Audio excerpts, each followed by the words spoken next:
Ito guys, itsura nung sa likod natin. Hindi pantay yung kain niya. So makikita nyo yung brake pads natin sa likod ay upod na talaga pero mapapansin mo na hindi pantay yung kain. Medyo nag-stack up yung brake pads natin dahil nga maganit na yung parang ehe. Dahilan para hindi bumalik ng maayos yung brake pads. Ang nangyari tuloy ay medyo kinayod niya yung brake disc natin. So maganda rin na nalilinisan niya yung brake caliper niya. Para at least, nawawala yung mga dumi. Ang dumi Kapal pa siya guys.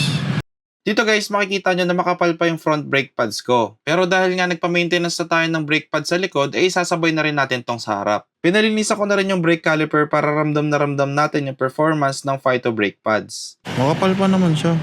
Ayun So ito na guys yung Phyto.